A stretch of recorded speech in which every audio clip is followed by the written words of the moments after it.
Ay, what's up guys? Dito ulit tayo sa isang unboxing. Share ko lang ito sa JBL stage na amplifier A3001 tsaka stage na subwoofer. Ito siya ha. Stage 1200S. Yun, para sa mga naghahanap ng ganitong speaker. Ayan. Ito bali ikakabit ko rin ito sa Avanza. Kasi yung nakakabit ngayon dito is yung maliit lang. Ito siya oh, yung dati kong in-unbox. Ayan, yung stage 800BA. Yun. Kasi puro straight JBL naman yung ginamit ko na speaker. Kaya yun, ang pinalit ko pa rin is JBL pa rin na subwoofer. Para mas malaki siya. Kasi medyo parang nabibitin ako dun sa 800BA. Pero malakas naman siya.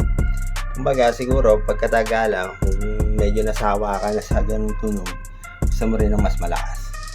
Eto na, unbox natin. Buksan natin. Ito siya.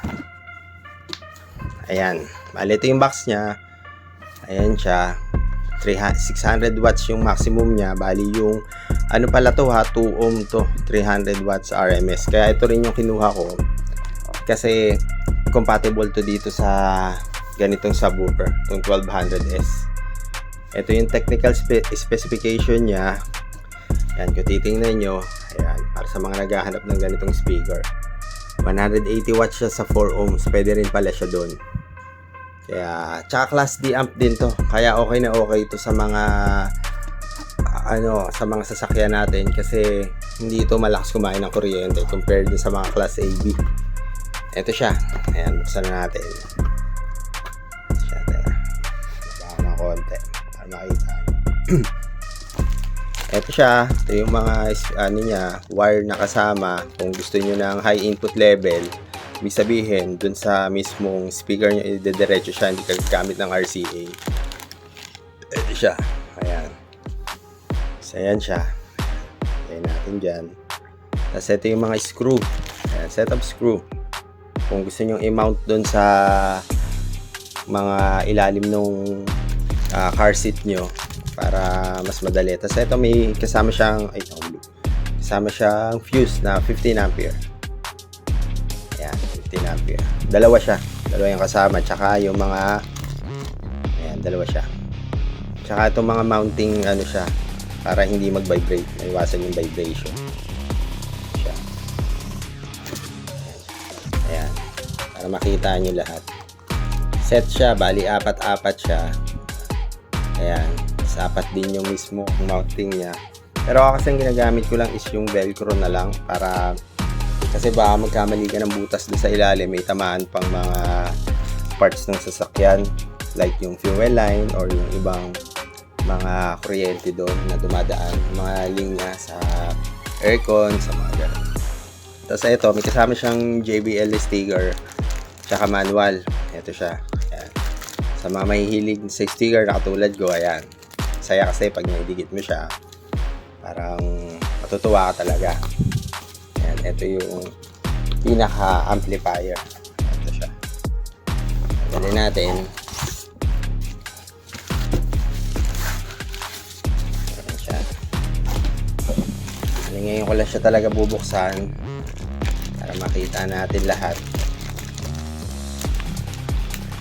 Pinagsama ko na kasi yung unboxing nitong nung mismong subwoofer na isa. Pakita ko na rin para sabay-sabay na yan. Ayan siya. Napakaganda naman niya.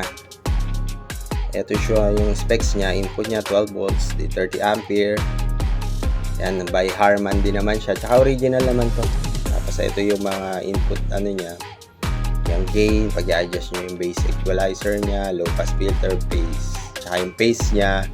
0 or 180 degrees. Usually ako ginagamit ko 180 degrees. Mas maganda kasi yung bass output niya pag naka 180. Pero yun, depende sa preference. So ito yung mga terminals niya, yung sa power, ground, 12 volts. Tapos ayan siya, yung mga fuses niya, doon yung speaker mounting niya. Ayan siya. Dalawa lang kasi pang subwoofer lang talaga to. Ayan siya. Ayan, maliit lang siya, super compact siya. Kaya wala kang magiging problema dito sa paglalagyan mo dito sa mga sasakyan nyo. For the second look. sa mga naghahanap ng ganitong amplifier, feeling ko naman maganda yung magiging performance ito. Pag sa next video ko, video ko yung mismo actual na sound output niya. Pero bago yon, ito muna yung gawin natin. Pag-unbox muna. Yan. Teka lang, medyo mahirap kasi pag mag-isa ka lang. Yun. Ito, usad ko lang para yung next naman nating unbox is yung subwoofer.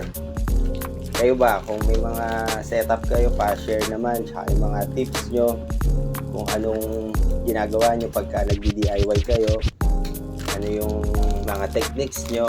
Ako kasi, actually, nag-search lang din ako sa mga YouTube para makita natin. Ito siya. Baksan natin. Yan siya, stage. Ito yung malaking, 12 inches to na subwoofer. Ayan siya. Hali, ito rin, kamukha rin niya nung isa. May kasama siyang sticker. Then yung manual. Wala na siyang ibang kasama kung di yan lang. Then, ito na yung mismong subwoofer. Ayan. Buksan natin. Pabigat lang. So, ilayo ko muna. Kasi yung mabigat siya. Madali. Yan. Tingin ko, kasya rin sa kahit anong sasakyan. Kaya madali lang din naman siyang sa mga placement niya. Yun, makikita nyo naman kaagad kung saan madali siyang lagay. Talaga na mga ayan, lagay muna natin. Ito na siya. Ayan. Ayan siya. Malaki siya. Sobrang laki niya. 12 inches kasi siya, pero yung mismong housing niya maliit lang. Hindi siya sobrang laki na kamukha nung iba. Kaya makapahaba. Kaya usually nilalagay siya sa mga trunk ng sasakyan. Ako kasi sa Avanza ko lang ito lalagay. Kaya kailangan ko yung medyo maliit lang. Kasi ayoko rin ng malalaking subwoofer. Yung malaking box. Ayan. Sa natin para makita natin mabuti.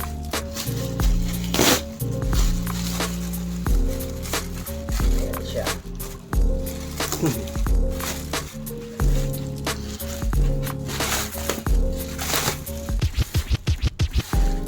Ayan. Sa mga naghahanap ng ganitong subwoofer, eto siya.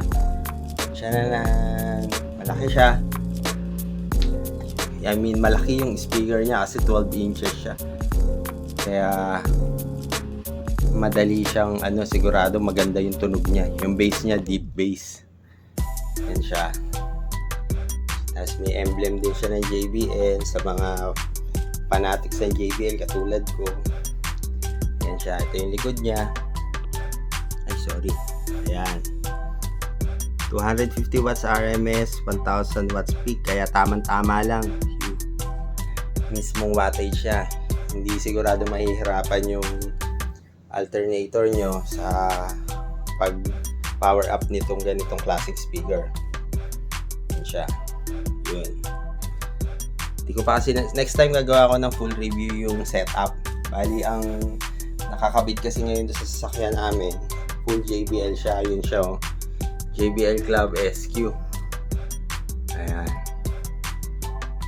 Ayan, lahat, pati yung amplifier. Tapos nilagyan ko siya ng Dolby Atmos, tapos cater yung mga RCA para less noise talaga. Yun, puro DIY lang kasi mahilig naman ako ng setup ng mga sariling setup para makatipid din, tsaka matuto rin. Yun. Sa mga naghahanap ng ganitong speaker, ito siya. Yan, for the one more time natin tingnan itong dalawa na in-unbox natin. Yung likod niya, yan siya pag medyo malayo. Tama lang ang laki. Ang lapad pala nito is 17 inches lang. Ito, yung mula dito, 17 inches. Kaya tama lang yung laki niya, hindi sobrang laki. At itong mismong amplifier na ilalagay natin, yan siya, tama lang. Hindi siya sobrang laki, hindi siya sobrang liit naman. Tapos Class D amplifier. Ayun. Sana pa-support din sa YouTube channel natin para makapag-unbox pa tayo ng maraming mga videos para makatulong din sa atin lahat na nagdi-DIY. Kaya ako rin sinishare to para makita nyo din. Then kung bibili kayo, makapag-decide kayo kung ano yung gusto nyo, kumbaga kung pasok sa panlasa nyo yung ganitong klaseng speaker, klaseng setup. Yun lang, maraming salamat and stay safe kayo, ingat tayo lahat. At medyo maano rin ngayon, maulan, uso ang mga trangkaso. Yun, sige, ingat and God bless po sa lahat. Thank you.